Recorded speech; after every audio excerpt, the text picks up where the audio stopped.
Kauna-unahan sa Pilipinas. Manila Broadcasting Company. DZRH, member, kapisanan ng mga broadcaster ng Pilipinas.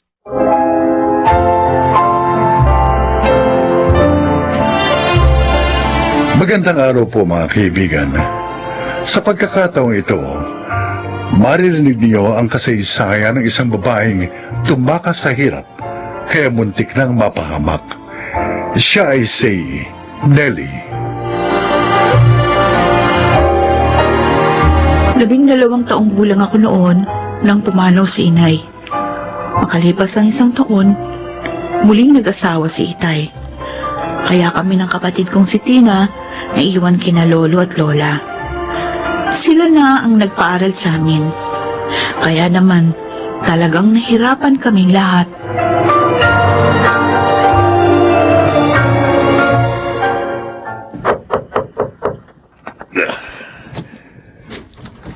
Ang Crispin, Oo. Magandang dalago pa lang kumakatok. magandang umaga po.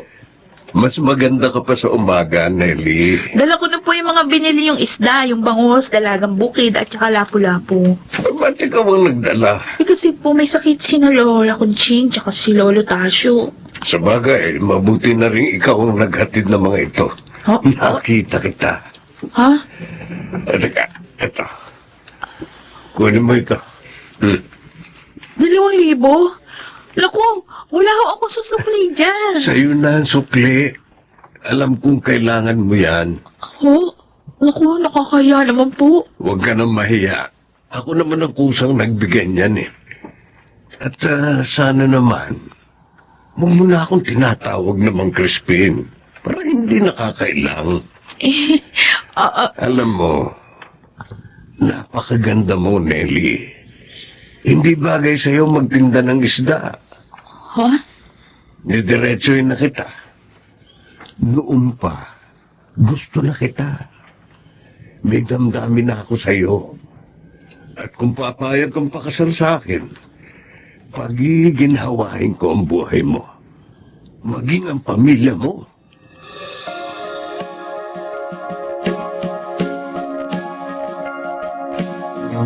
Sinabi niya yun sa iyo, Apo? Opo, Lola Conching. Nagulat nga po ako. Abay, lokong ina. 55 na siya at ikaw naman 20 anyos lang tapos niligawan ka? Aba, Ang haba po kasi ng hair ni ate, Lolo Tasio. Anong mahaba? Kaya nakaka-attract ng rich eh. Ito talaga, Tina. Anong sabi mo sa kanya, Nelly? Sabi ko po, wala pa sa isip ko yung ganong bagay. Tama yun. Napakabata mo pa pagkatapos. Pero, sabi po niya, kung pakakasal daw ako sa kanya, giginawa tayong lahat. Oo, Opo. magagawa niya talaga yun. Kasi, mayaman ng matandang yun eh. Ay, ate, pag pumayag ka, sabihin mo, bigyan ng maayos na bahay si na Lola. Aba. Pagkitindahan at bigasan. Tina, ano ka ba? Eh, si Mang Crispy naman po nag-alok, Lola eh. Eh, di sabihin na natin ang gusto natin. Kung magkakaroon kayo ng tindahan at bigasan dito, matutulungan ko kayo sa pagtitinda. Oo nga. Hindi na rin ako magtitinda ng isda. At saka, makakapag-aral na ako sa kolehiyo. Ako, nangingis na pang mga mata mo. Huwag mo sabihin pakakasal ka sa taong yun. Ilang buwan pa lang siya dito sa lugar natin. Uy, tama ang lolo mo, Nelly. Aba, At saka isa pa, ha? May mali. Napakasal ka sa isang tao upang makatakas lamang sa kahirapan. Dahil sagrado ang kasal, Kasi Apo. po, Lola, naisip ko, biyaya na yung lumalapit sa akin. O di po ba dapat, huwag ko nang palagpasin?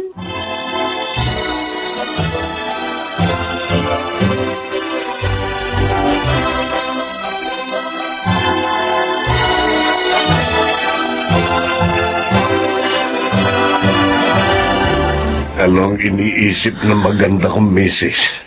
Ay kasi, akala ko, Crispin, Hmm. 1 linggo lang tayo dito sa Bataan. 3 linggo na tayo rito. Kailan ba tayo babalik sa Maynila? Hindi na tayo babalik doon. Ha? Dito na tayo. Maganda naman at malaking bahay ko rito. Pero, Hindi alam nila, Lola, nandito na tayo titira. Kasi sabi mo, doon sa bahay mo sa Quezon City lang. O, hindi sabihin mo na lang sa kanila. Ha? Tawagan mo. May cellphone ka naman. At saka hindi mo na sila dapat isipin. Bakit? Dahil binigyan ko na sila ng bahay at kabuhayan. Pati kapatid mo, binigyan ko rin na halagang magagamit niya sa kanyang pag-aaral. Kaya ako na lang ang dapat mong asikasuhin ngayon. Ang gusto ko sana mag-aral sa kolehiyo.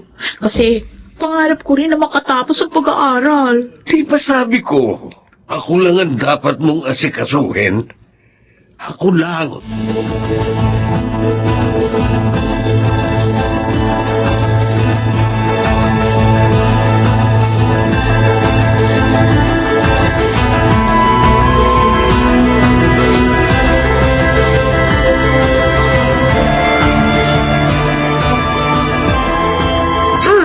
Lola, bakit hindi nyo ginagalaw ang pagkain nyo? Oo nga naman, Kuching.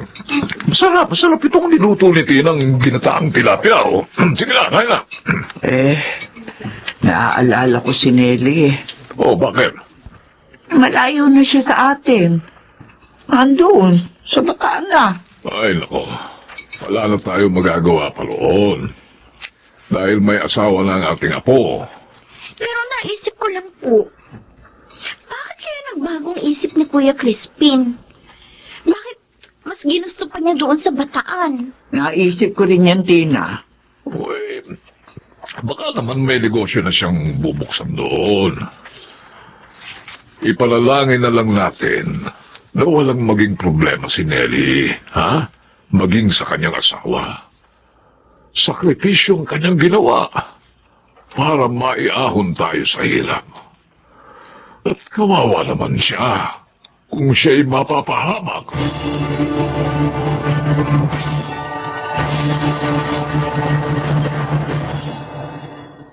Ay, nako. Nakakapagod ang biyahe. Pero okay lang. Masaya naman yung birthday party ng kaibigan mo eh. Crispin, matagal mo na bang kaibigan si Gaspar? Kaya pala, Ha? lahat ng sabihin niya, hagal pa ka ng tawa. Oh, Ang harot mo. sobra ka naman. Sakit mong magsalita. Para sa'yo, harot na ba yun? Oo, ang harot mo. Dapat sana, pumurmal ka lang. Uy, kaya lang naman ako sumasagot at tumatawa pag binibiro ako. Kasi nga, kaibigan mo sila. Ayoko lang may masabi sila sa atin. Aray ko? Tuwirang ka pa. Dahil lang doon sinampal mo na ako? Kakakasal pa lang natin, ganito ka na? Dahil hindi ko gusto ang ginawa mo. At ang pangangatuwiran mo sa akin. Mula ngayon, hindi na kita isasama sa mga pupuntahan ko.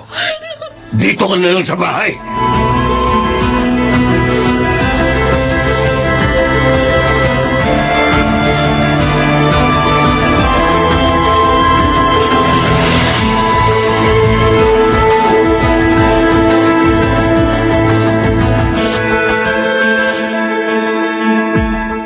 Salamat naman at nag-video call ka, ate. Wala dito si Crispin ngayon. Kaya sinamantala ko yung pagkakataon na tumagang kayo, Tina. Bakit? Hindi ka ba maaaring tumawag pag nariyan siya? Lolo ko, Ching. Ate, bakit malungkot ka? Oo nga naman, Apo. May problema ka ba kay Crispin? Lola, napakaseloso niya. Gusto niya, siya lagi aasikasuhin ko. Ano? Nananakit din. Kahit na nagpapaliwanag lang ako, bigla akong sasaktan. Eh kung ganyan siya, iwan mo na siya, ate. Huwag kang magtiis sa kanya. Tina, hindi yung ganun kadali.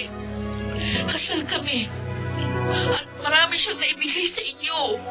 Sabihin mo, sinusumbat ba niya mga yun sa'yo?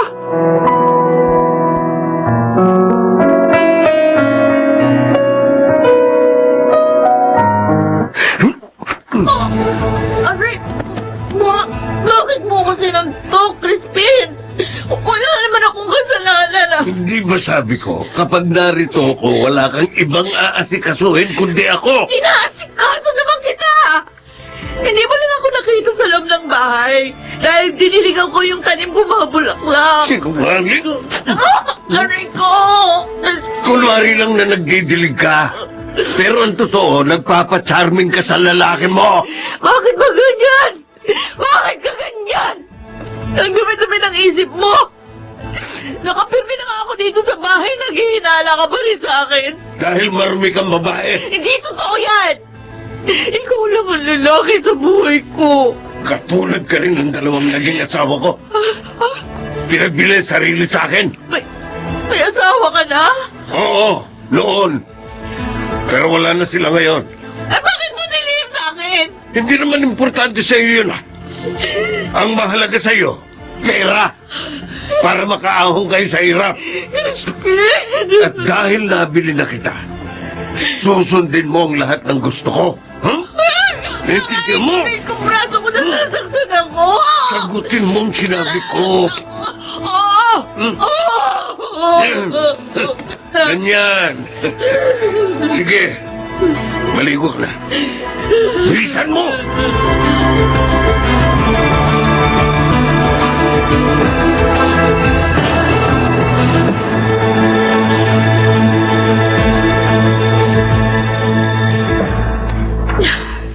Umalis na naman si Crispin.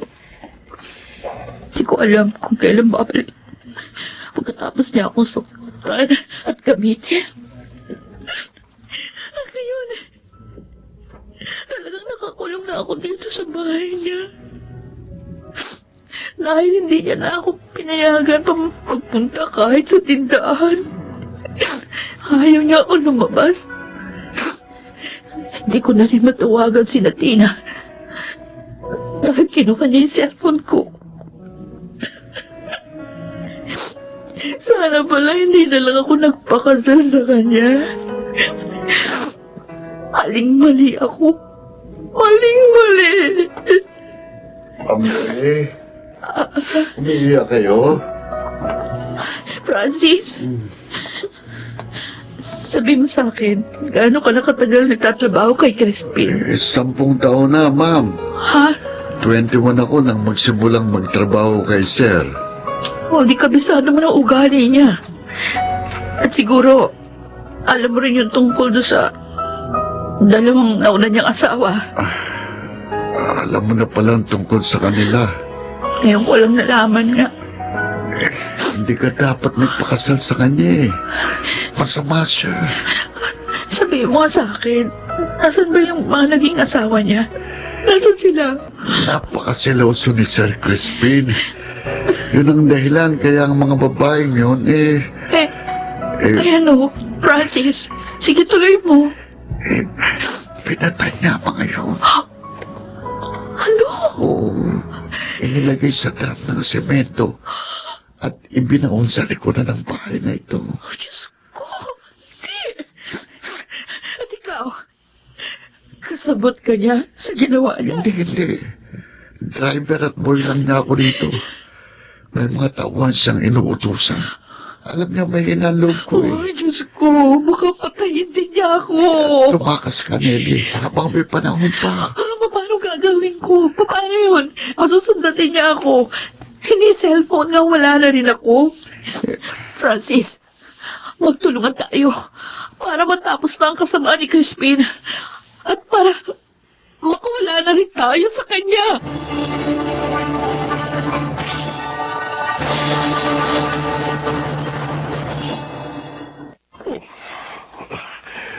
Bakit wala rito sina Francis at Nelly?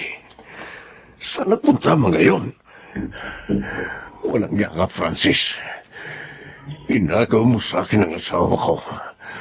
Papatayin din kita. Papatayin ko kayong dalawa. Crispin Montenegro,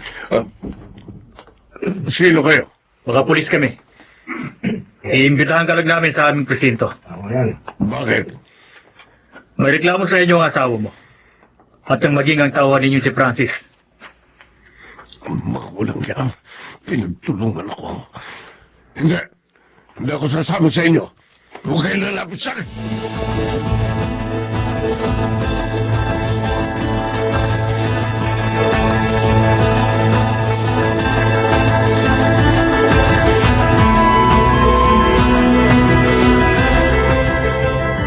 Lola Conching? Bakit po malungkot kayo? Hindi lang akong nalulungkot, Ina. Maging ang iyong lolo Tasio. Nag-aalala kami ng iyong lolo sa iyong ate. Ilang linggo na kasi siyang hindi tumatawag sa atin. Lagi ko nga pong kinukontak ang cellphone niya pero ayaw nang mag-ring eh. Ano na kaya nangyayari sa kanya? Ano na ginawa sa kanya ng Crispin yun? Naku, huwag naman po sana, Lola. Kawawa naman ang ate ko. Lola! Ate Nelly! Apo, paano ka? Patay na po si Crispin. Ano nangyari, ate?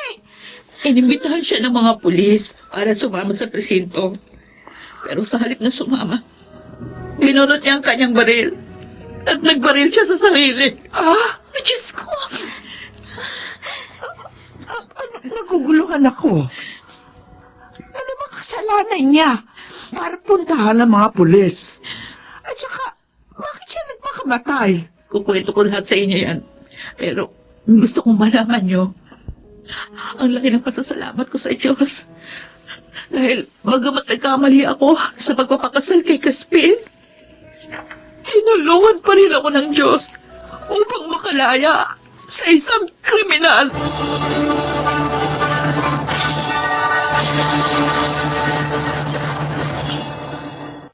Maraming taon na ang lumipas nang maganap ang pangyayaring yon. Pero dahil doon, mas naging maingat ako. Katunayan, kahit na 30 anyos na ako, wala pa rin akong asawa. Ako po si Nelly. At ito ang aking buhay. Ang kahirapan ay bahagi na ng buhay. Hindi ito dapat tinatakasan. Sa halip, ito ay dapat harapin ng may kahinangunan, katatagan at katalinuhan. Mga nagsiganap, Susan Robles, June Legaspi, si Kid Del Carmen Amor, Lionel Benamin, Phil Cruz at Rosana Villegas sa papel na Nelly. Naglapat ng angkop na tunog Jerry Mutia, sa musika Buboy Salonga, sa perbisyong teknikal Eric Lucero at Bong Villar, creative consultant Phil Cruz, production assistant Anching Cruz. Ito'y mula sa panulat ni Telma Corporal Alcantara, sa direksyon June Martin Legaspi at Maynard Landicho Jr. Ito ang aking buhay.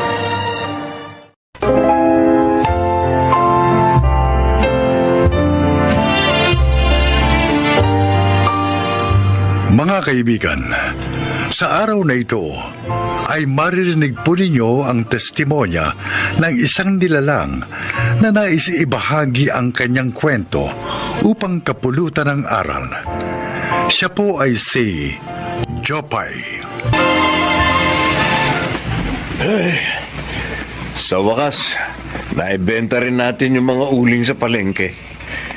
Beruin mo, 2 bundok at 3 ilog ang tinawid natin para lamang makarating dito sa kabayanan. Itay, nagugutom na po ako. Ay, sige. Tara't pumunta tayo dun sa kalapit na bakery para bumili ng makakain. Tara. Oh, ayan. Tingnan mo, anong tinapay ang gusto mong kainin?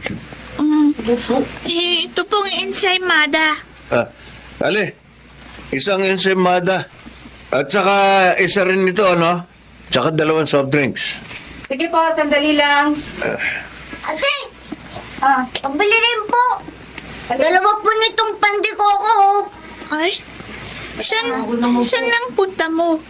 Bakit nakasuot ka ng ganyan? Papasok ako sa school. School? Oo.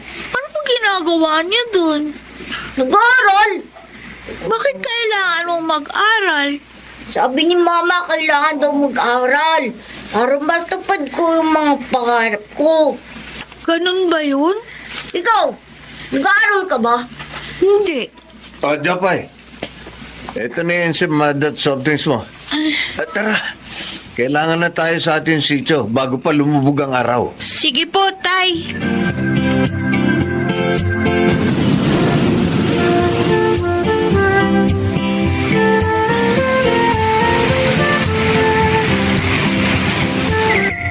Jopay, anak. O eto. Ito yung niluto kong pastil. Binalot ko na sa dahon ng saging para makain mo habang naglalakad ka papuntang eskwelahan. Salamat po, Nay. Sigurado po akong hindi ko mapapansin ang pagod sa sarap ng niluto niyo. Pero anak, palagi ka mag-iingat ha. Lalo na't 3:00 pa lang na madaling araw ngayon. Nagkalat pa rin ang mga mababangis na hayop sa paligid. Huwag po kayong mag-alala. Palagi naman po akong may dalang kawayan na may tusok sa dulo. Sakaling lusubin ako ng mababangis na hayop, maipagtatanggol ko po ang aking sarili. Ay, Oh, alis na agad yung anak mo. Opo, Tay. 6:00 po ng umaga ang pasok ko. 3 oras po ang lakaran mula dito hanggang sa eskwelahan namin. 2 bundok at 3 ilog ang kailangan niyang tawirin para lamang makapag-aral. Bakit naman kasi kailangan pa niya mag-aral? Bakit hindi na lang siya tumulong sa atin sa paghahanap buhay? Tumutulong naman siya sa atin. At saka, hayaan na natin ang anak mo sa pangarap niya makapagtapos ng pag-aaral. Pag nakatapos po ako ng pag-aaral, makakahanap po ako ng mas magandang trabaho at malaki po ang maitutulong ko sa pamilya. Hindi matutupad yung pangarap mo.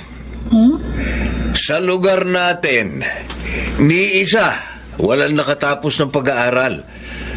Ang importante lang, marunong ka magtrabaho at dumiskarte. Mabubuhay ka na. O, siya. Sige na, Jopay. Umalis ka na. Baka mahuli ka pa sa pagpasok. Sige po, Nay. Tay, aalis na po ako.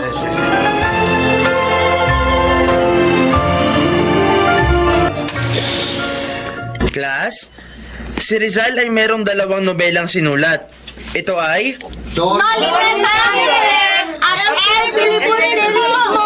Tama kayo.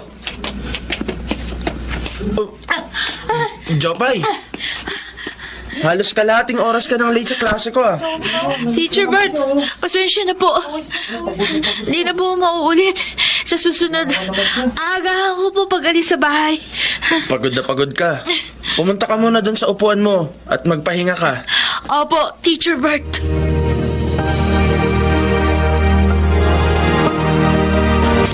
Oh, Jopay, bakit hindi ka pa nagre-recess? Wala ka bang baon? Nakain ko na po yung baon ko habang naglalakad papasok sa eskwelahan kanina. Nabalitaan ko nga na 2 bundok at 3 ilog ang tinatawid mo kada araw makarating lang dito. Alam mo, Jopay, natutuwa ako sa'yo.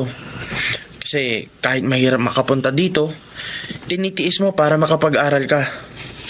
Ay siya nga pala, dinalang kita ng pagkain. Mas magandang may laman ng sikmura para madali mong matutunan ng lessons natin. Salamat po. Ipagpatuloy mo lang ang pagsusumikap mo makatapos ng pag-aaral. Balang araw, maaabot mo rin ang mga pangarap mo.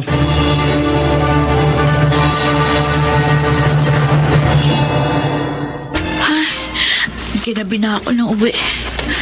Lakas kasi ng ulan kanina. Hindi tuloy ako makadaan. Masyadong maputik yung mga bundok at mabibilis ang agos ng tubig dun sa 3 ilog.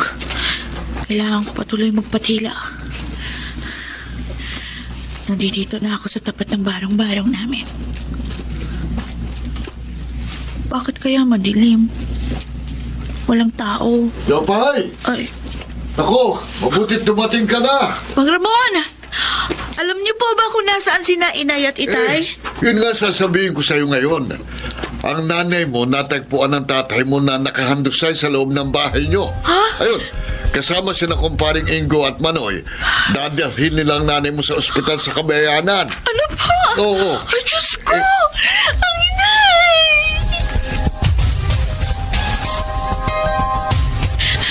Kumusta na kaya si Inay? Diyos ko po, huwag niyo sana siyang pabayaan. Sana iligtas niyo po siya.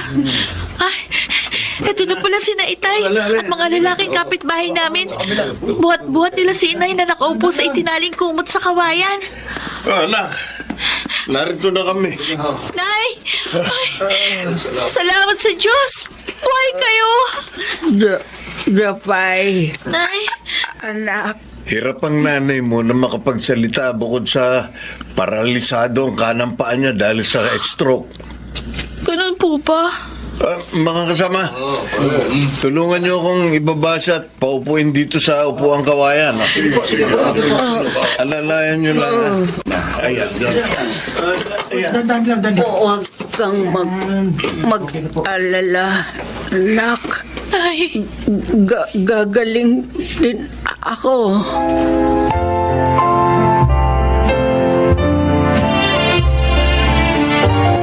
Ayan.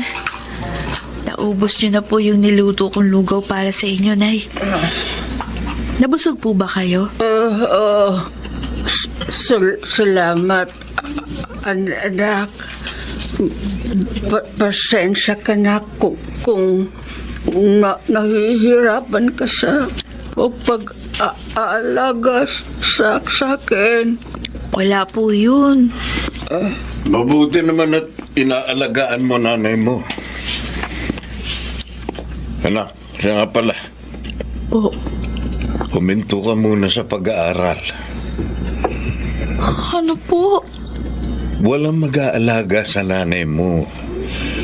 Nasa trabaho ako pag-araw. Tayong tatlo lang naman ang nandito sa bahay. Huminto ka na sa pag-aaral para makatulong ka sa nanay mo. Sige po. Bukas pupunta ako ng eskwelahan para magpaalam kay Teacher Bert.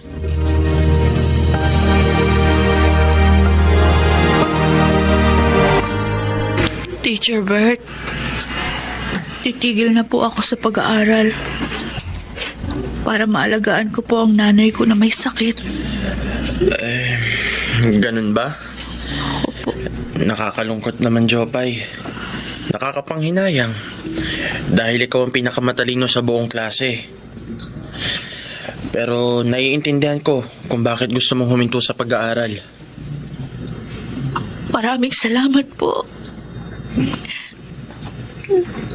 Dahil naging mabuti po kayo sa akin. Mamimiss ko po kayo, Teacher Bert. Ako rin, Jopay. Mamimiss din kita. Kung mapagdesisyonan mong bumalik ulit sa pag-aaral, lumapit ka lang sa akin. Tatanggapin kita ulit sa klase ko. Ayan. Nay, naigagalaw niyo na yung kanang paa niyo. Tsaka bumabalik na rin sa normal ang inyong bibig. Nawawala na po yung yuwi. Dahil yan sa pag-aalaga mo sa akin ng ilang buwan. Nagpapasalamat ako sa iyo at sa Diyos kasi nadugtungan ang buhay ko. Konting panahon na lang at makakalakad na uli kayo. Oh, anak. Tay, Eto, nakabili na ako ng gamot ng nanay mo. ay, pagod na pagod kayo, Tay. Magpahinga po muna kayo. Inuutang ko yan sa kaibigan ko doon sa Kabayanan. Sabi ko babayaran ko siya pag nakabenta ulit tayo ng uling. Pero Berto, malaki na ang utang natin sa mga kapitbahay at kakilala natin. Uy. Hindi na natin mababayaran lahat yun. Ako na ang bahala doon. Hahanap ako ng paraan. Si Jopay baka pwedeng makatulong sa'yo. Uy, sino mag-aalaga sa'yo kapag nagtrabaho si Jopay? Naigagalaw ko ng mga paa ko. At bumalik na sa normal lang ang pagsasalita ko. Makakaya ko na ulit mag-isa dito sa bahay. Uy, ano Jopay? Kaya mo bang maguling? Sige po. Tutulong po ulit ako sa inyo sa pag-uuling. Pero susubukan ko rin po maghanap ng trabaho sa Kabayanan para medyo malaki po yung sasahurin ko. Ano naman trabaho ang papasukin mo kung sakali? Kasambahay po.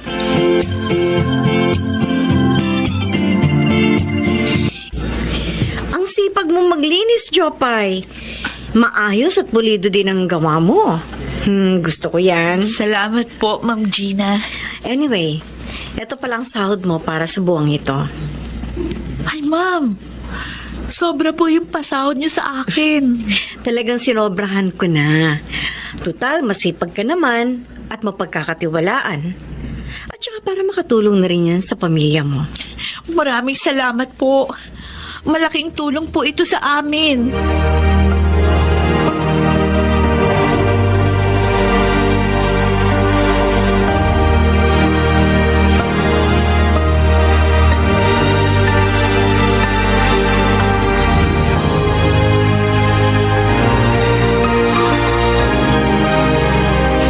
Ito ang eskwelahang pagmamayari naming mag-anak. Binuo ito ng aking mga magulang na kilalang pioneers of education sa lugar natin. Anyway, we offer basic education from kinder to junior high school. But last year, nag-open na rin kami for senior high school. Ang laki po ng school ninyo, Ma'am Gina. At maraming mga estudyante. Buti pa po sila. Nag-aaral. Gusto mo bang bumalik ulit sa pag-aaral? Opo. Pangarap ko pong makapagtapos ng pag-aaral para makahanap po ako ng magandang trabaho at umasenso ang buhay ng aming pamilya. Alam mo, Jopay, sa 7 buwan mong pagsisilbi sa akin, tinuring na kitang parang tunay na anak. Handa akong suportahan ang mga pangarap mo. Talaga po, Ma'am Gina? Oo, pag-aaralin kita hanggang sa makatapos ka ng kolehiyo. Basta ipangako mo lang sa akin na mag-aaral ka mabuti at hindi mo sasayangin ang opportunity na ibibigay ko sa'yo. Opo. Pangako po. Hindi ko po sasayangin ang mga pagkakataong ibibigay niyo sa akin. Maraming salamat po.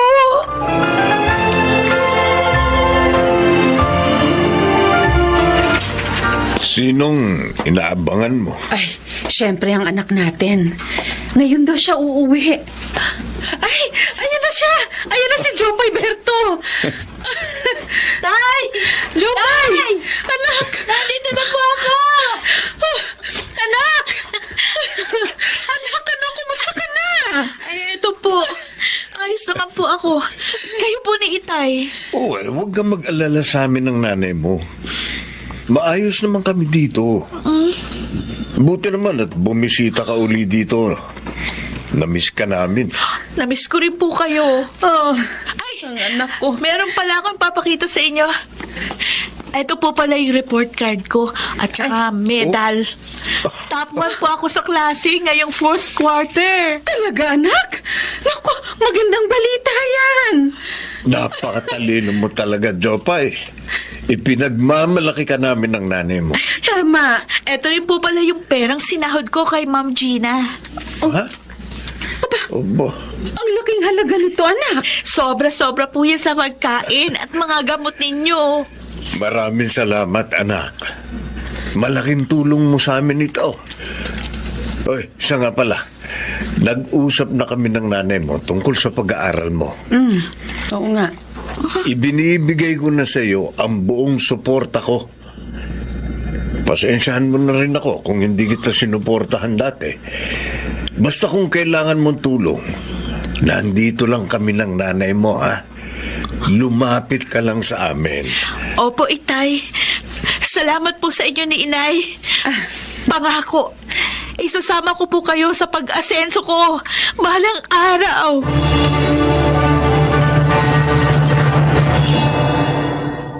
Masaya ako dahil sa wakas, nakuha ko na rin ang buong suporta ng aking mga magulang sa pag-abot ko sa aking mga pangarap. Sa kasalukuyan, nasa grade 11 na po ako at isang honor student. Oo, malayo pa ang aking lalakbayin para tuluyan kong maabot ang aking pangarap.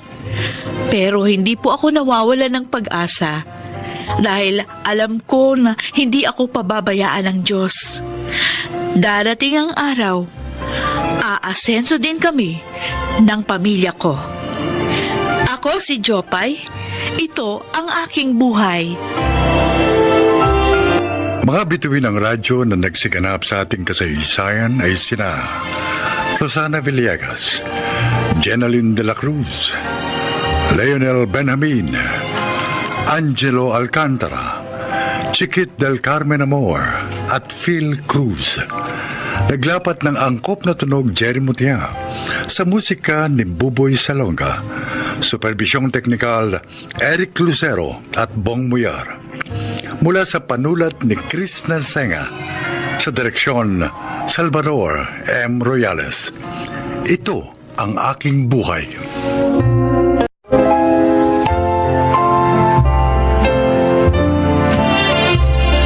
Mga kaibigan, pakinggan po natin ngayon ang isa pang natatanging kasaysayan na ilalahad sa atin ni Angela. Lumaki ako sa kasabihang, kasal muna bago sex. Iningatan ko ang aking pagkababae at pinangako ko sa aking sarili na hindi ko ito bibigay hanggat hindi ako kinakasal. Pero nabali ko rin ang paniniwala ko nung dumating sa akin ang isang lalaking minahal ko ng todo. Hiningi niya sa akin ang aking pagkabirhen at dahil sa mahal ko siya at lubos ang aking tiwala, wala akong pag-aalinlangan na ibinigay ang aking puri. Ngunit pagkatapos nun, bigla na lamang niya akong iniwan. Samantala, hindi nagtagal, may dumating na bagong pag-ibig sa aking buhay. Si Boyet. Nasaan na kaya si Boyet? Tagal-tagal naman. Ay! Oh, sino ka ba? Huwag mo takpan yung mata ko. Surprise! Ay, ginulat mo naman ako, Boyet. Oh, ikaw talaga. Bigla-bigla ka na lang sumusulpot. Kala mo siguro hindi na ako darating, no? Sorry kung na-late ako, ha? Ay, teka. Yan pala, para sa'yo. Thank you. Ang sweet mo naman. Marami pa akong surprise sa'yo. Tara, simulan na natin. Alis agad tayo dito sa park? Oo. Ay, mamaya na konti. Dito muna tayo kahit ilang minuto. Okay. Sabi mo eh. Tahimik kasi dito eh. Walang ganong tao. Parang ang sarap magkaroon ng sweet moments. Tara, maglakad-lakad tayo.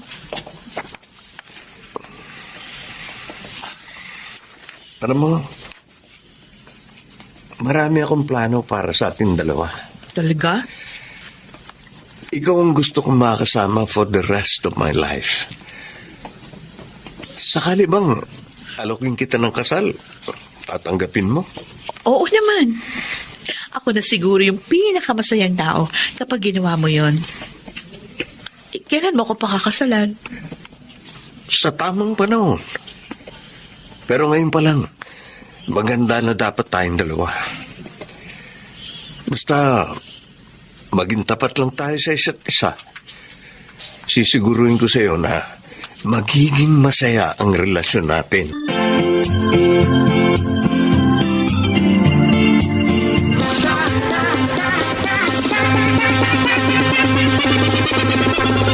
Para sa pagbubuntis ni Martha at sa nalalapit na pagiging tatay ko. Cheers tayo! Cheers! Ang tanong ano kaya magiging itsura ng anak mo, friend? Ay, syempre kasing gwapo at kasing charming ko, di ba? O, ikaw, Mon. Ha? Balita ko nabuntis mo na rin yung girlfriend mo. O ano? Pananagutan mo naman ba? Oo, pananagutan. Talaga, ha? Kasalan ko na. Alam mo ba, sa panahon ngayon, mahirap na makakuha ngayon ng babaeng maganda at virgin. Talaga? Virgin pa si May bago mo siya nakuha? Oo, Boyet. Bago ko niligawan si May, siniguro ko muna na wala siyang nakaraan. At ako ang makakauna sa kanya. Uy, hindi naka-jackpot ka, Dre. Ayoko kasi ng babaeng may nakaraan Kapag kasi may experience ng isang babae, hindi na niya maiwasan na ikumpara ka sa ex niya pagdating sa kung sinong magaling sa kama. At saka, Nakakababa ng pagkalalaki yung magkaroon ka ng girlfriend na napagsawaan na ng iba. Alay mo ba kung ikaw o yung ex niya yung iniisip niya sa tuwing nagsisiping kayo? Tapos kapag nagkasalubong kayo ng ex niya, iisipin niya sa'yo na mahilig ka sa tira-tira. Masisigmura mo bang marinig na sa ex niya na pinagsawaan na niya yung girlfriend mo? Ang pangit pakinggan, di ba? Cheers tayo! Sige, Wyatt. Sa palagay mo, virgin pa girlfriend mo? Ha? Siguro. Siguro. Wala pa kasing nangyayari sa amin eh. Nabalita ako kay Maita na may naging boyfriend si Angela. Naku. 4 years ago, pare. Talaga? Bakit gulat na gulat ka? Hindi ba sinabi sa'yo ni Angela yung nakaraan niya? Hindi niya sinabi sa akin yun. At saka, hindi rin naman ako nagtanong eh. Naku. Patay Yun lang. tayo dyan. Pero matinong babae naman si Angela, kaya sa tingin ko naman, walang dapat ikabahala si Boyet. Di ba? Mga pare? Di ba, Boyet? Isa sa mga standards mo sa babae, kailangan virgin pa bago mo makuha. Ang tanong, handa mo bang bali ng standards mo? Naku. Sakaling malaman mong hindi ikaw ang nakauna sa girlfriend mo. Talagang dinala mo pa ako dito sa resort para i-celebrate yung 5th anniversary natin. Matsari pa. Gusto ko, maging memorable ang bawat mansari natin. Teka muna. Talaga bang desidido ka nang magpakasal tayo sa susunod na taon? Oh, bakit malungkot ka? May iniisip lang ako, Angela. Ano yun? Siguro naman pwede kong malaman kung ano yung iniisip ng future husband ko. Tungkol saan ba yun? May naging boyfriend ka pala 4 years ago. Oo. Kanino mo nalaman? Kay Kuya Efren mo? Bakit hindi mo ikinwento yun sa akin? Hindi ka naman nagtatanong sa akin eh. Kung nagtanong ka, di sasabihin ko sa'yo.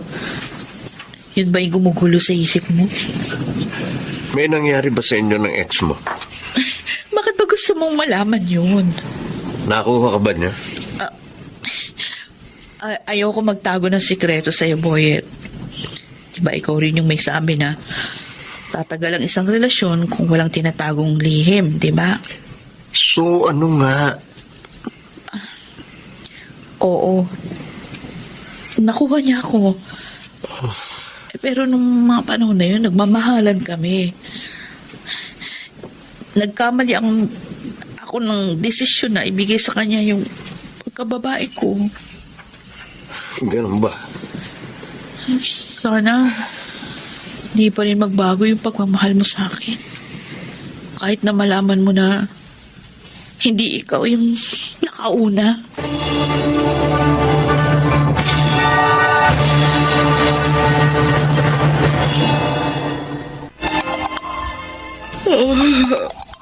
May nag-text. Sino naman ito? Si Boyet pala. Ano to? Mag-break na tayo? Diyos ko. Ano to? Ano tong tinext niya sa akin? Tatawagan ko nga si Boy.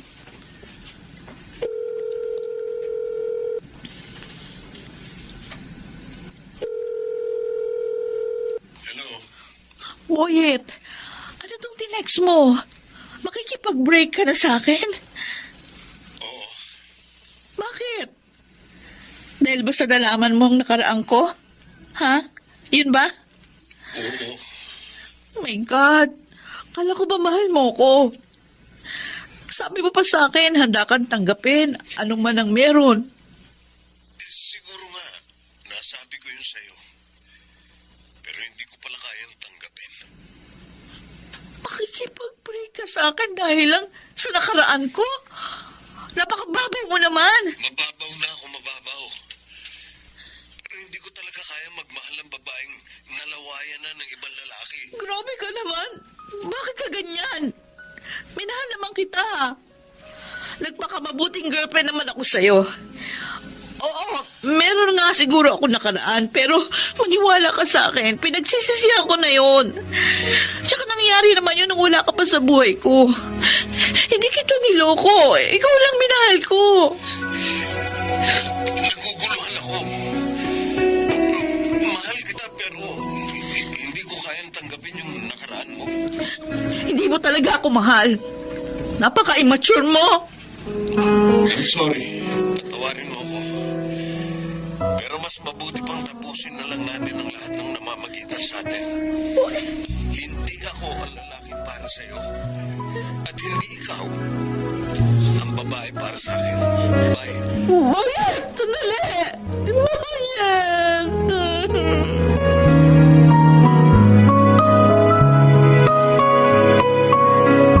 Anet, Ate Marta. Nakakaawa yung boyet na yan. Kasi ang hanap niya virgin. Hindi ba dapat ang hanapin niya yung babaeng magmamahal sa kanya ng tapat? For God's sake, panahon ba ni kopong-kopong na mangyari yung sa ex mo? Ay naku, Angela, ibig sabihin niyan, hindi ka niya ganun kamahal. Kasi kung mahal ka niya, tatanggapin ka niya ng buo. At saka, napaka-immature naman ng dahilan niya. Kaya ka niya iniwan dahil sa hindi ka na virgin. Ano bang utak meron yung lalaking yun? Sana nga hindi ko na lang inamin yung totoo sa kanya. Ano ka ba? Hindi habang buhay makakapagtago ka ng sekreto sa kanya. Tsaka mabuti na rin yung nasabi mo na sa kanya yung totoo habang maaga. Hindi yung kung kailan na kayo ikinasal. Saka mo lang malalaman na hindi niya tanggap ang nakaraan mo. Mas malaking problema yun. Sis, naiintindihan ko kung ngayon nasasaktan ka. Pero isipin mo, baka nabigla lang si Boyet sa sinabi niya. Malay mo, naguguluhan lang siya. Kaso Maita, baka umasa lang si Angela sa wala. Mas masasaktan lang yung kapatid mo. Abay, di kung gano'n, di sige. Ibigay mo kung anong gusto niya. Babalik naman yung sa'yo kung talagang mahal ka niya. Basta ikaw, Angela, kalma ka lang muna, okay? Kung sakaling walang mangyari sa mga darating na linggo o buwan, saka mo na lang kalimutan si Boyet at mag-move on ka. Kung hindi ka niya matanggap dahil sa hindi ka na virgin, hindi mo na problema yon. Huwag mong ipilit ang sarili mo sa kanya. Bigyan mo ng pride yung sarili mo. Marami pang lalaki dyan na matatanggap ang nakaraan mo. Hindi lang si Boyet ang pwede magmahal sa'yo.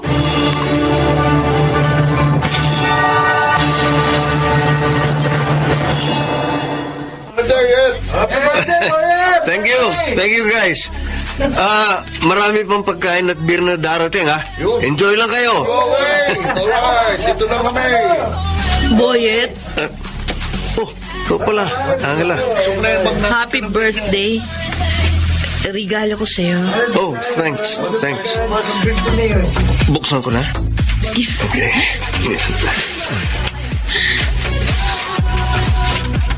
Oh. Wow. Ganda naman. Leather shoes. Nagustuhan mo? Oo naman. Maganda. Alam mo pa rin yung gusto ko ha. Siyempre, di ko makakalimutan yun. Ay, sandali, Angela ha. Ah? Dumating na siya eh. Sino? Si Risa, fiancé ko. Fiancé mo? Oo. Nagpaplano na kaming magpakasal ni Risa. Talaga? Oo. Congratulations kung ganun. Advance best wishes sa inyo. Salamat, Angela. Oh, ano naman ang naramdaman mo nung nakaharap mo yung babaeng pinalit sa'yo ni Boyet? Siyempre, masakit pa rin sa akin. Kung tutuusin naman, Annette, mas maganda ako doon, ano? Mas di hamak na maganda ako sa Risa na yun. Pero ayun, mahalaga talaga kay Boyet yung virginity ng isang babae. Happy ending na sina Boyet at yung girlfriend niya. Dapat ikaw ganun din. Mahal ko po rin si Boyet. Mahal mo nga, di ka naman mahal. Anong use?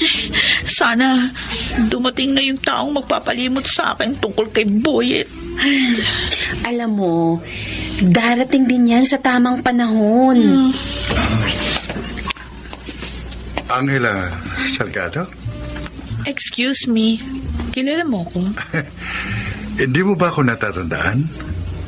Ako si Roy. Yung kaklase mo sa Quezon City Academy. Roy? Oh, ikaw nga. Grabe, maupo ka. Grabe, di kita nakilala. Anet. Speechless ako, sorry ha. Siya si Roy. Kaklase ko nung high school. Roy, si Anet, kaibigan ko. Hi.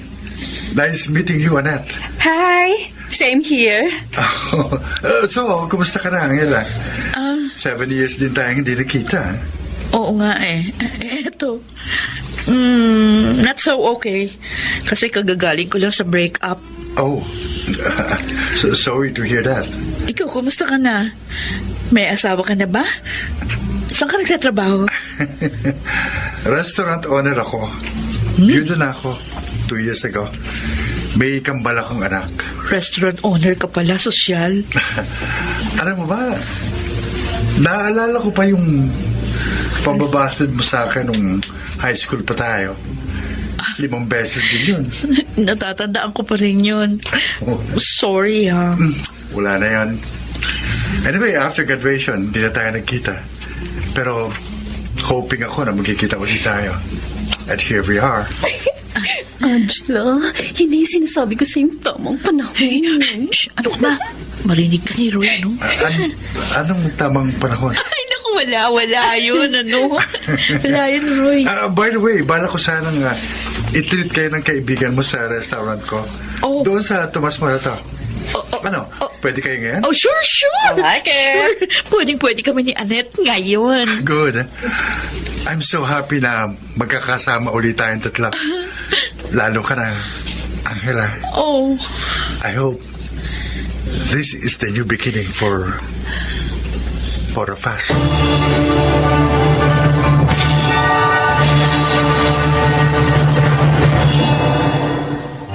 To make the story short, si Roy ang aking Mr. Right. Tanggap niya ang nakaraan ko. Sa ngayon, kasal na kaming dalawa at meron na kaming anak. Ang buong akala ko noon, wala nang tatanggap sa akin pagkatapos ng mga nakaraan ko. Pero nagkamali pala ako dahil meron merong magmamahal sa'yo at dadating siya sa tamang panahon. Ako si Angela. Ito ang aking buhay. Ang kwento ni Angela ay nagpapatunay lamang na kahit ano pa ang iyong nakaraan, ay matatanggap ka ng taong tunay na nagmamahal sa iyo. Mga nagsiganap: Glenel Benjamin, Jenaline de la Cruz, Maynard Landicho Jr., Susan Robles, Phil Cruz, at Rosana Villegas sa papel na Angela. Naglapat ng angkop na tunog Jenny Mutia, sa musika ni Boboy Salonga, supervisyong teknikal Eric Lucero at Bong Muyar, creative consultant Phil Cruz, production assistant Anching Cruz. Ito'y mula sa panulat ni Chris Nasenga, sa direksyon Salvador M. Royales. Ito ang aking buhay.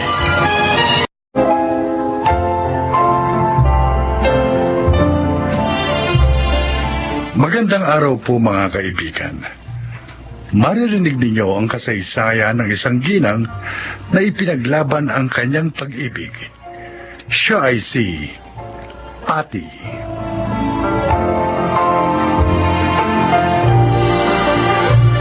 "12 years na kaming kasal ni Benji. 2 ang aming anak. 4 years na kaming kasal nung maisip niyang magtrabaho sa abroad. Naging mahirap yon para sa akin. Pero nung tumagal, nasanay na rin ako.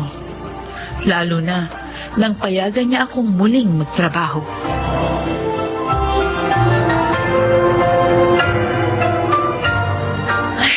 Mano po, inay. Dumating ka na pala, anak. Ba, mukhang masaya ka. Talagang masaya po ako kasi meron na akong bagong trabaho. Ha?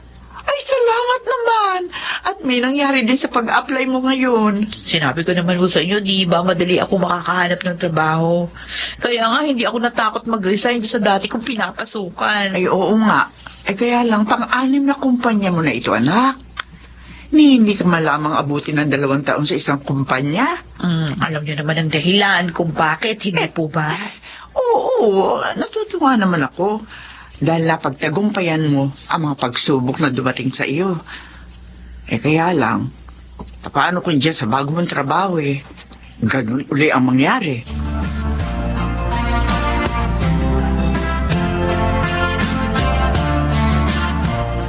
Ay, Pati, uwian na. Bakit hindi ka pa nag-aayos ng table mo? Mauna ka na, Celine. Tatapusin ko lang itong report na ibibigay ko bukas kay Sir Ador. Ikaw naman. You can do that tomorrow morning. Hapon pa naman yung kailangan eh. Tatapusin ko na ngayon. Para wala na akong problema bukas. Sobra ka masipag, ha?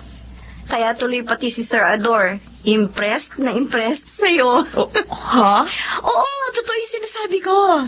In fact, niyayaya niya tayong magmerienda ngayon. Ha? Kaya halika na, magligpit ka na.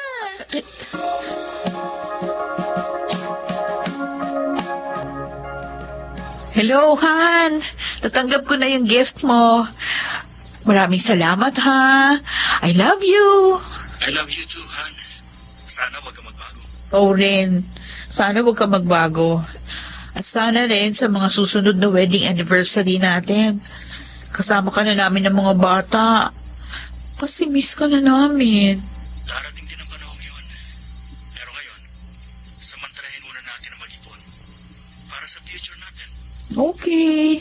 Oh, Han, mag-iingat ka lagi dyan, ha? Huwag mong kalilimutan na lagi manalangin. Dahil lagi ka rin namin pinagdadasal dito.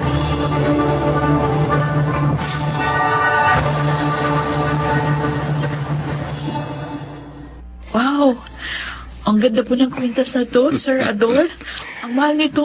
Para sa iyo yan, Pati. Ano po? Pero sir, ang mahal ho nito. Higit pa riyan, ibibigay ko. Basta para sa iyo. Oh, Sir Ador. Didiretsuhin na kita. I like you so much. Pero sir, meron na po akong asawa. At mahal ko po ang asawa ko. Wala naman siya rito. Wala siya sa oras na kailangan mo. At hindi ka nakatitiyak na wala siyang iba sa bansang kinaroroonan niya.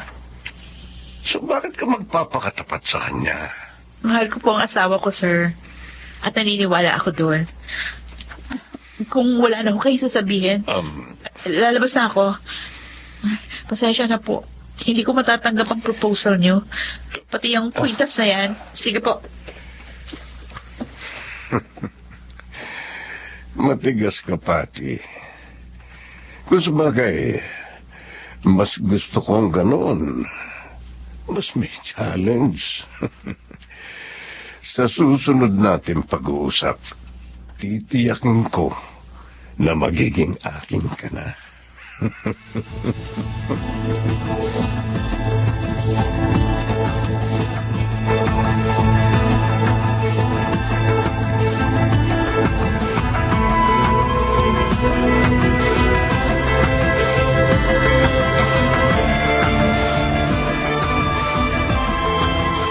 Ay, dapat kinuha mo yung alahas. Ano? Sayang yun, Pati. Celine, hindi pwede. Pwede kung tinanggap ko yun, iisipin ni Sir Ador. Gusto ko rin makipagrelasyon sa kanya. Oh, wala namang masama doon ah. Oh, yung Celine naman eh. Ang mga lalaki nga nagkakaroon ng relasyon sa iba. Kaya okay lang. Kung maging ganun din tayo. Pero hindi ko talaga kayang gawin yun. May takot ako sa Diyos. Para mo naman sinabing wala akong takot sa Diyos. Pati nagpapakatotoo lang ako. Ang yaman ni Sir Adorno. Swerte ka. Dahil nagustuhan ka niya. At mahal ko si Benji. Hindi ko magagawang magtaksil sa sinumpaan namin.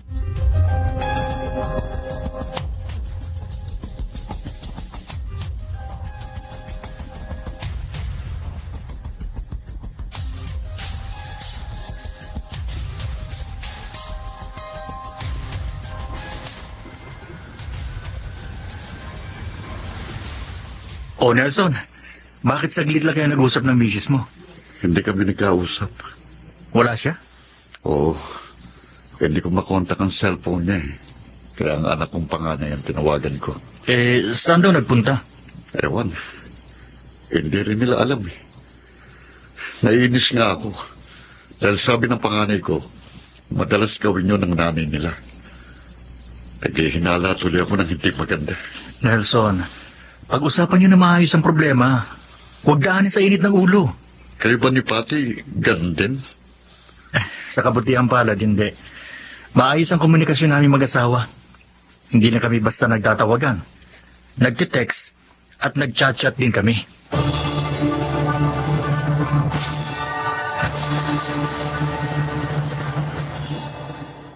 Sir Ador, nasa na po yung mga kasama natin? Sabi ni Celine, pupunta rin sila dito sa condo nyo dahil nga birthday nyo. Pinasabi ko lang yun sa kanya para magpunta ka. What? Niloko nyo ako? Kinasabot nyo pa si Celine? Kasi nga, hindi ka makakuha sa Santong Dasalan. Kaya ngayon, kukunin na kita sa Santong Pasan. Iwan nyo ako. Masama nyo talaga. Sayang lang pinag-aralan nyo. Hindi kayo marunong gumalang at respeto sa babae. Kahit ano pa ang sabihin mo, wala ka nang magagawa. Magiging akin ka na ngayon. Sabi nang bitiwan mo ako. Sinipan mo. Ay, kailangan makalis ako dito.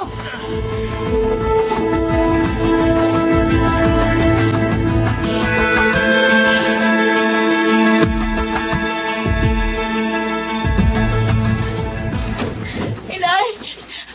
Inay! Bakit ka umiyak, Tati? Ano nangyari sa iyo? Sir Ador! Yung pinuntahan mo sa kondo dahil birthday niya ikamo? Oo, nagpunta kasi ako doon dahil sabi niya dadating din yung mga office mate ko. Eh, hindi naman pala. Nagsinungaling siya. Ano? Niloko ka niya? Opo. Pagdating ko doon, kaming dalawa lang yung naroon. Ang sama talaga niya. Anong ginawa niya sa iyo, anak? Sabihin mo. Magre-resign na ako sa kumpanyang yon. Ayoko na.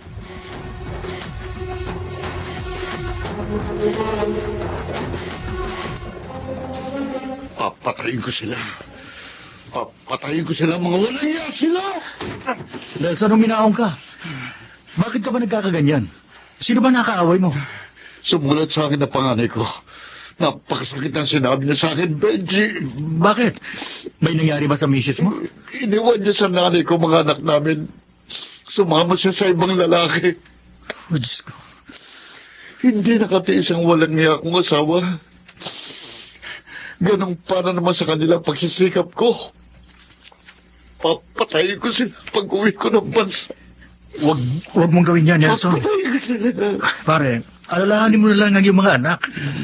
Mas kailangan kanila ngayon. Napakasakit, Benji. Hindi mo lang alam.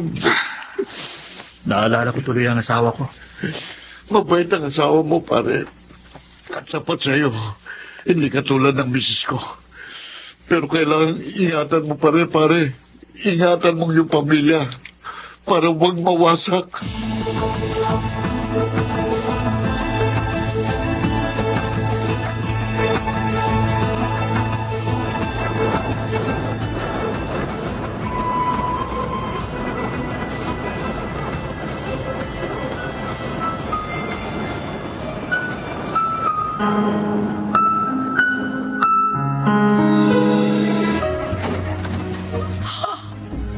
Benji! Akala ko next month ka pa darating. Sinadya ko talagang sorpresahin ka, mahal. O ano, kumusta ka na ngayon? Nag-alala ko nang sabihin mo sa akin na masamang ginawa sa'yo ng boss mo. Nag-resign na ako doon, Han. At saka wala na rin akong plano magtrabaho pa. Kasi yung unang 5 kumpanya pinasukan ko, may mga nanligaw sa akin, kaya nag-resign ako. Tapos ito pang pang-6, ang pinakamalala. Pinagtangkaan akong halain ng boss ko, kaya nga ayoko nang maulit pa yon. Kaya hindi na ako magtatrabaho pa. Dito na lang ulit ako sa bahay. Han, salamat. Ipinaglaban mo sa tukso ang pag-ibig natin. Tama yun, Han. Tulungan mo na lang ako sa plano kong buksang business. You mean? Hindi ka na babalik sa abroad? Oo. Ayoko matulad kay Nelson na hiniwalay ng asawa. Ayoko masira ang pamilya natin, Han. Oo, salamat naman. Salamat at naisip mo yan. Promise, ibubuhos ko ang lahat ng nalalaman ko para matulungan ka sa magiging business natin.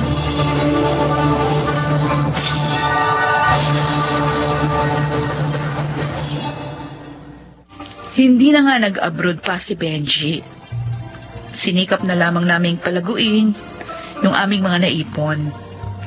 Nakontento na kami sa biyayang binibigay ng dakilang lumikha. Awa ng Diyos, kahit wala siya sa abroad, maginawa pa rin ang aming buhay. At mas maligaya rin kami ngayon. Ako po si Patty, at ito ang aking buhay. Ang tukso ay mapagtatagumpayan kung matatag na lalabanan. Mga nagsiganap, Maynard Landicho, Susan Robles, Chiquit del Carmen Amor, Lionel Benamin, Phil Cruz, at Rosana Villegas sa papel na Patty. Naglapat ng angkop na tunog Jerry Mutia, sa musika Buboy Salonga, supervisyong technical Eric Lucero at Bong Muyar, creative consultant Phil Cruz, production assistant Anching Cruz. Ito'y mula sa panulat ni Thelma Corporal Alcantara, sa direksyon June Martin Legaspi at Maynard Landicho Jr. Ito ang aking buhay.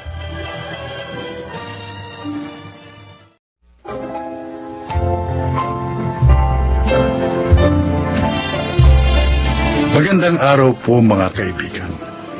Maririnig nyo ngayon ang kasaysayan ng isang ginang na halos mawala ng pag-asa.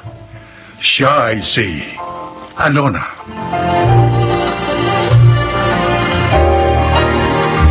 Si Robert ang una kong pag-ibig.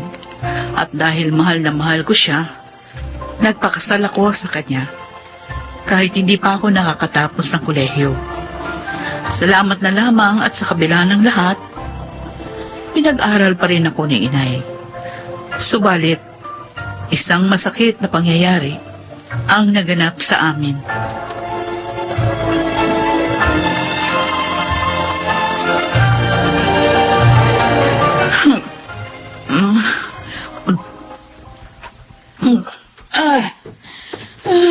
Alona, anak.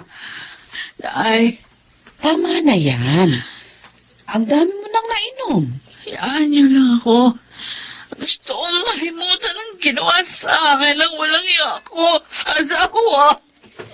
Kapag nagkasakit ka, lalo ka lang pagtatawanan ni Robert at ng babae niya.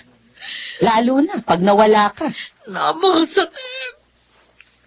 Wala akong alam na pagkukulang ko sa kanya para ipagpalit ako sa malandip pala naming kumare.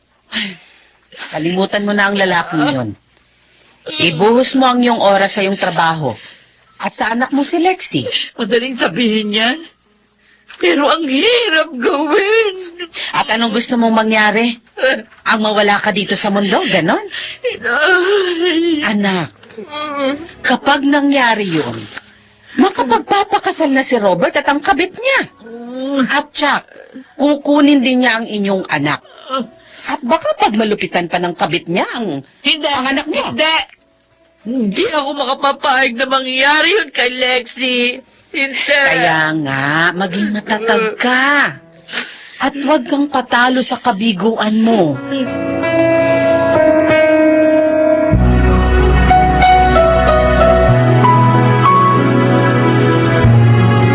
Para sa aming magandang manager. Oh, 3 red roses.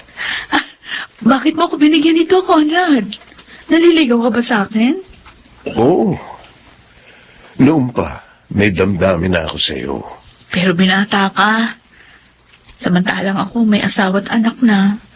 Niloko ka niya. Pinagtaksilan. At ilang taon na rin kayong hiwalay. Kung bibigyan mo ko ng chance, handa akong maging mabuting asawa sa iyo. At ulirang ama naman sa iyong anak. I'll never hurt you. Conrad, So please, Alona, give me a chance.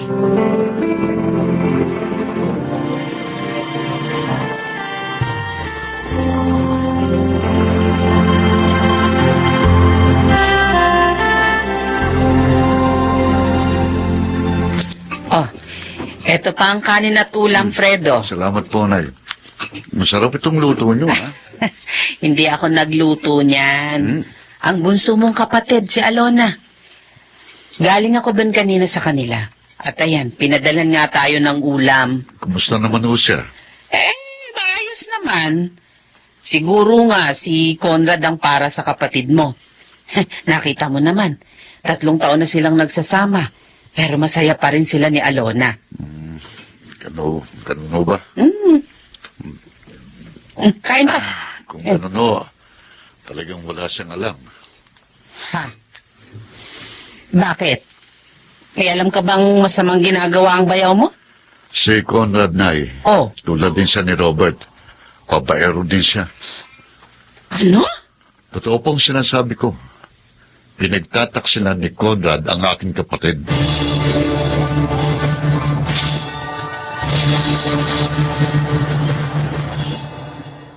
Walang niya ka, Conrad! Walang niya ka!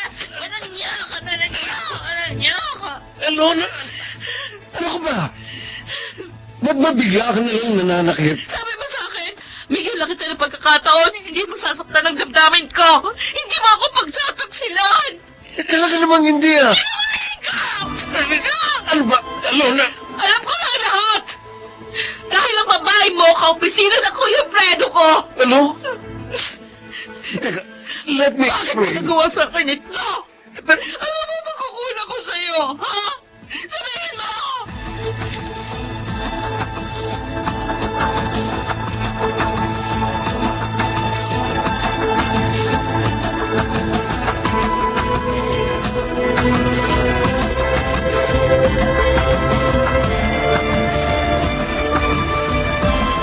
Oh, Lexi, ano bang nangyari?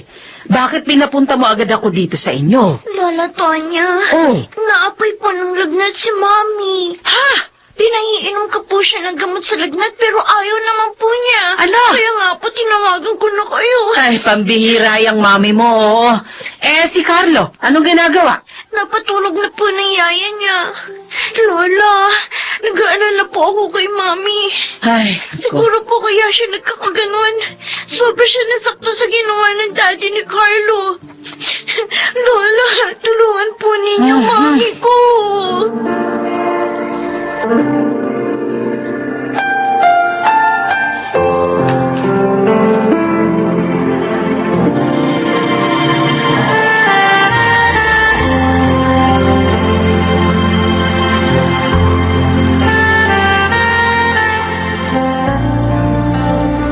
Alona, kumusta na pakiramdam mo? Kuya, anak naman. Lakasan mong loob mo. Tama si Nay. Alalahanin mo, 2 ng anak mo ngayon. Nahihirapan ako, Kuya Fredo. Inay, bakit ba lagi na lang ako niloloko ng mga minamahal ko? Hindi naman ako pangit para paglaruan nila. Naging tapat din ako. Kapatid, wala sa iyong diferensya. Ay, Nakakaya mong sabihin, may mga kabaro ako na hindi marunong makontento. Kahit na nga lahat, ginawa mo na para sa kanila. isipin mo na lang na kailangan ka ng mga anak mo, Alona. Para makayanan mo ang pinagdaraanan mo ngayon.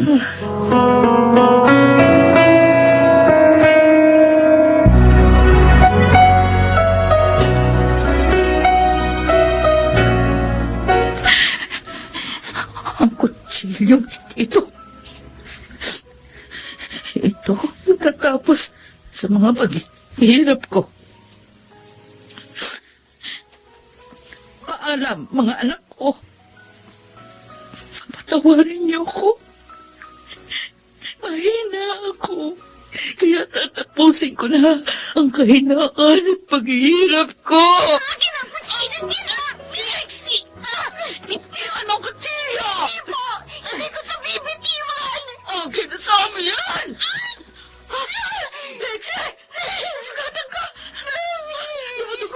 buhay mo, anak.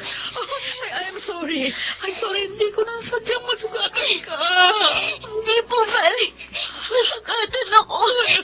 Basta wag lang po kayo mawala sa amin ni Carlo. Kung mawawala po kayo, isama niyo na rin kami. Anak ko. Hindi po namin kayang mabuhay na wala kayo, Mami.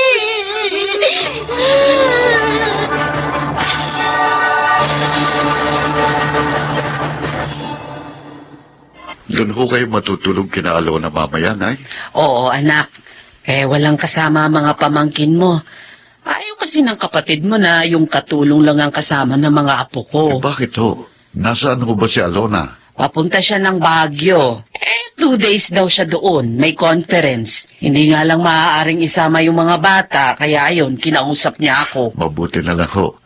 At nagbalik din ang siglay niya sa buhay. Oo nga, anak. Pinagpapasalamat ko yun sa Diyos. Naniniwala ako ngayon na mas bibigyan na niya ng magandang kinabukasan ang kanyang mga anak.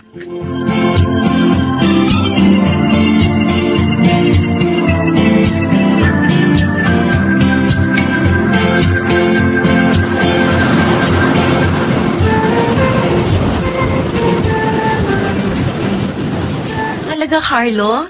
May award ka ulit sa graduation nyo? Siyempre ate, mana ako sa inyo matalino. Yabang mo, ha? Totoo lang ang sinasabi ko. Oo na. I'm sure matutuwa si Mami pagdating niya dahil sa good news mo. Yan naman talaga ang gusto natin, di ba ate? Ang mapasaya si Mami. Oo, Carlo. Dahil isa siyang mabuting ina. Sa kabila ng mga kabiguan niya, sinikap pa rin niyang maitaguyod tayo.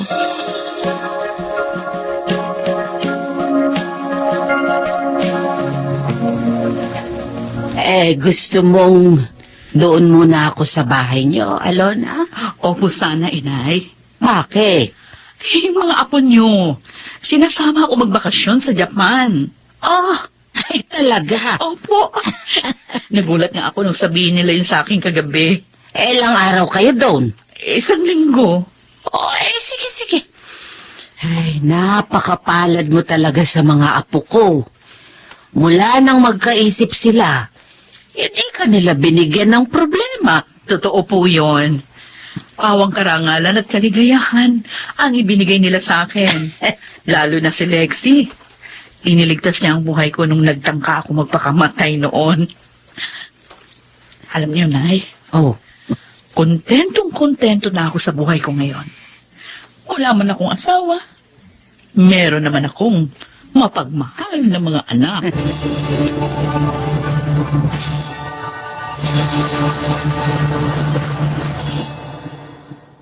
May pamilya na ngayon si Lexi at tanging si Carlos na lamang ang aking kapisan. Ganon pa man, hindi sila nagbabago sa pagmamahal at paglingap sa akin. Gusto ko lang sanang tawagan ng pansin ang mga magulang na nakikinig. Kahit mabigo kayo sa pag-ibig, huwag niyong pababayaan ang inyong mga anak. Dahil sa inyong kabiguan, sila ang inyong kaaliwan. Ako po si Alona at ito ang aking buhay. Lahat ng kalungkutan ay may katapat na kaligayahan. Maging matatag ka lamang sa pagtitiis. Mga nagsiganap: Phil Cruz, Jeneline de la Cruz, Chiquit del Carmen Amor, Maynard Landicho, Junel Benamin, at Rosana Villegas sa papel na Alona. Creative Consultant Phil Cruz, Production Assistant Anching Cruz. Ito'y mula sa panulat ni Selma Corporal Alcantara. Sa direksyon June Martin Legaspi at Maynard Landicho Jr. Ito ang aking buhay.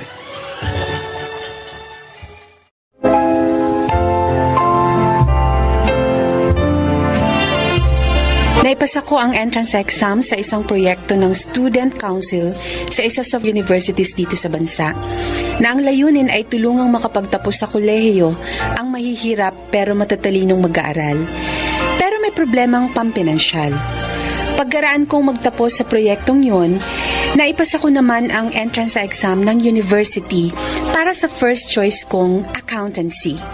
Nadaanan ko ang lahat ng pagsubok sa kolehiyo, pero sa pagitan ng lahat ng yun, nagtapos ako bilang isang cum laude at naging isa sa 15 nagtop sa board exam. Dahil doon, sinuwerte akong matanggap agad sa isa sa nangunguna at pinakamalaking professional services firm dito sa Pilipinas na may kaugnayan sa strategy at iba pang transaction services. Ngayon may trabaho ka na, abay pwede ka nang bumukod, anak. Humanap ka ng isang maayos na apartment na malapit sa pinapasukan mo. Para naman kapag galing ka sa trabaho, komportable ka nang makapagpapahinga pagkatapos. Nay, wala po akong balak na umalis dito sa Sitio Ulingan. Lalong-lalo na dito sa puter nyo, okay? Pero anak, iniisip ko lang naman yung para sa kapakanan mo. Magulo rito, maingay. At saka delikado na sa katulad mong gagabihin na sa pag-uwi galing sa trabaho. Ang didilin mo mga iskinitang dadaanan mo. Nay naman, para naman pong hindi ako rito lumaki sa Sitio Ulingan. Kabisado ko po lahat ng liliko ang iskinita rito, kaya wala po kayong dapat ipag-alala. Ay, yun nga, hindi mo maiaalis sa akin. Ang palaging mag-alala. Hindi ko po magagawang iwan ng Sitio Ulingan, Nay. Dito po nabuo ang aking mga pangarap. Kung kaya sa lugar ding ito ko rin ipagpapatuloy ang mga yun.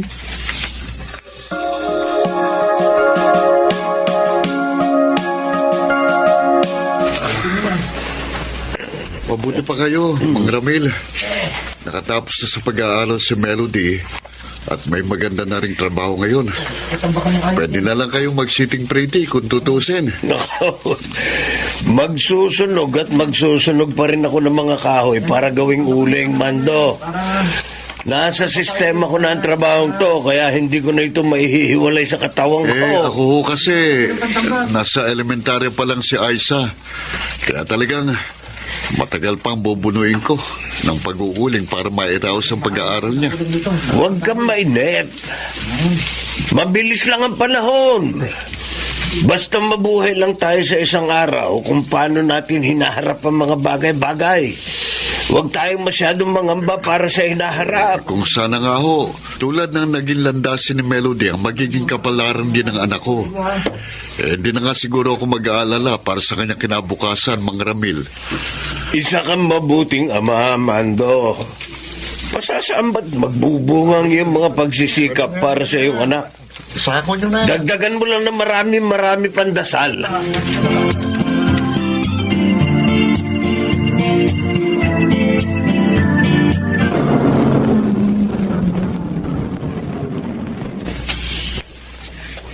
Melody!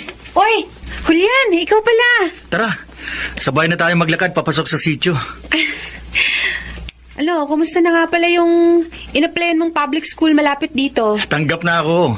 Oh? Oo, magisimula na nga ako magturo sa darating na school opening. Wow. May mga araw na, kailangan ko pang mag-report sa school pero online-based pa rin ang pagtuturo ko dahil nga sa pandemic.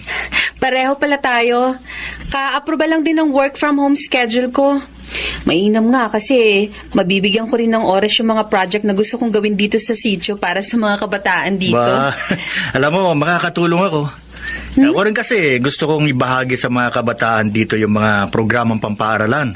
Lalo na dun sa mga out-of-school youth. Oh, talaga? Oo.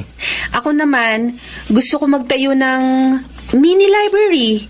Pupunuin ko yun ng mga librong pambata para magkaroon sila ng interes sa pagbabasa kesa magpalaboy-laboy sila sa kalsada. Tsaka, syempre, mga activity na mag-i-improve sa mga skills nila. Tama yun, maganda yan. Di ganito na lang. Yung itatayo mo na mini library, gawin nating munting eskwelahan. Doon ko na rin tuturuan yung mga bata. Aba? Pwede, oo nga no. Diba? Uy, teka, bakit nagtatakbuhan ng mga tao papalabas ng sitio? Oo nga. Tsaka, bakit may mga dala silang mga balutan ng damit? Yung iba mga kagamitan nila. Ano nangyari? Nasusunog ang sitio! Nasusunog din ang looban! Kailangan nating tumawag sa pinakamalapit na estasyon ng bombero. Ngayon din!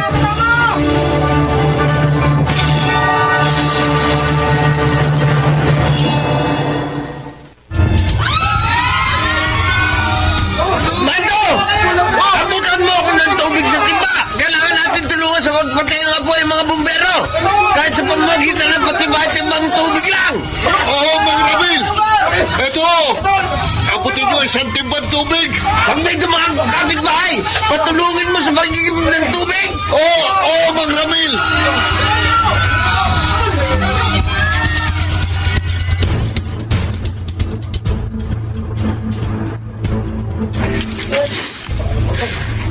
Oo nga, at hindi tayo nasunugan. Dahil napula agad ng mga bumbero yung apoy bago pa makarating dito. Pero nakakaawa naman yung mga kapitbahay nating nasunugan. Oo nga ho. Kaya nga po naisip namin ni Julian na pagsamahin ng mga sasahurin namin ngayon para ipamili ng ilang sako ng bigas at mga dilatang maitutulong sa mga kapitbahay nating nasunugan, Nay. Eh, sige. Sige. Tutulong na rin kami ng tatay mo sa pamimigay at sa ganun paraan man lang, mabawasan ang paghihirap ng loob ng mga kapitbahay natin na inabot ng sunog ang mga kabahayan. Susubukan din po naming manghingi ng tulong ni Julian sa iba pa naming mga kaibigan at kasamahan sa trabaho. Sa gayon, mas dadami po ang may pamimigay naming tulong.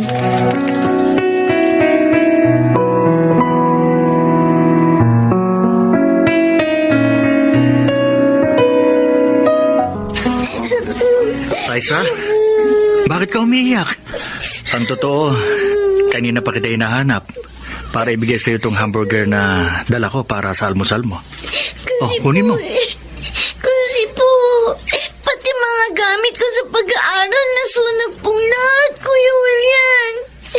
Paano pa po ako mag-aaral? Huwag kang mag-alala. May binili na kami mga school supplies para sa'yo. Saka para sa ibang mga bata mag-aaral na nasunugan dito sa sitio. Talaga po, Kuya William? Oo. Kaya huwag ka na malungkot, ha? Dahil hindi ka namin pababayaan ng ate Melody mo. Hindi ka mahihinto sa pag-aaral, okay?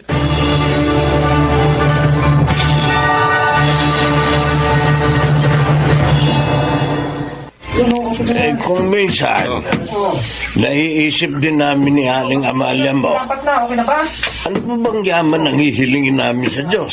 Samantalang, binigyan naman niya kami ng isang mabait at mapagkalingang anak tulad ni Melody. Hindi lang ho kayo mapalad sa mga kabaitan ni Melody, Mang Ramil. Yung pagsubaybay at pangangalagang iniukol niya sa anak kong si Aiza. Pinasasalamatan ko yun ng malaki. Ang totoo, nabawasan ang pag-aalala ko para sa kinabukasan ng anak ko. Sino-sino pa ba magtutulungan dito sa sityo, kundi tayo rin? No. Tulad na lang nito munting aklatan na itinatayo natin para sa mga kabataan. Maraming kabataan na matutulungan itong gamitin ng makabuluhan ang kanilang mga oras.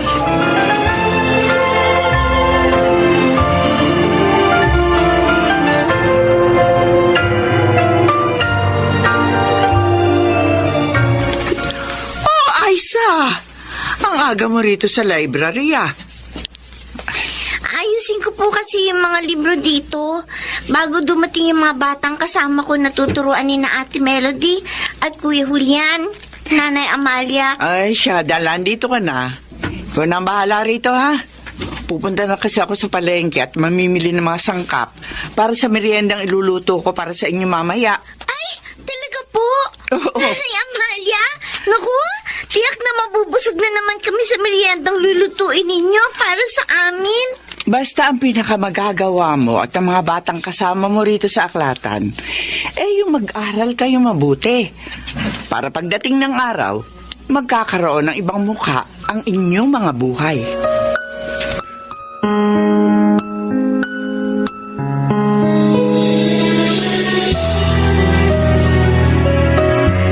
Melody, nakita mo ba ang kislap sa mata ng mga batang tinuturuan natin kanina dito sa munting eskwelahan? Oo nga, Julian. Damang-dama ko yung kagustuhan nilang matuto. Hindi lang sa pagbabasa, kundi sa marami pang bagay na naibabahagi natin sa kanila. Ang nakakatuwa pa, dumarami mga kabataan nagpupunta dito sa munting eskwelahan. Ibig sabihin, marami sa kabataan dito sa Sitio Ulingan ang nais pang matuto. At siguro, umaasam na makapagpatuloy ulit sa kanilang mga pag-aaral. At yun ang kailangang itanim natin sa mga isip nila. Na kapag may wastong edukasyon, higit na malaki ang pagkakataong makaalpas sila sa kahirapan. Na malaki ang tsansang magkakaroon sila ng maayos na trabaho pagdating ng araw. Tama ka, Melody. Ang edukasyon ang magpapabago sa kanilang mga kinabukasan. At kapag nagkagayon, matutulungan din nilang maiangat ang pagulad ng mga kaisipan ng iba pang henerasyon ng mga kabataang susunod din sa kanila. Kaya sa munting eskwelahang ito, dito nila tutuklasin ang kanilang mga sarili. Tulad din na naging pagtuklas natin noon sa ating mga potensyal. Dito rin sa Sitio Ulingan.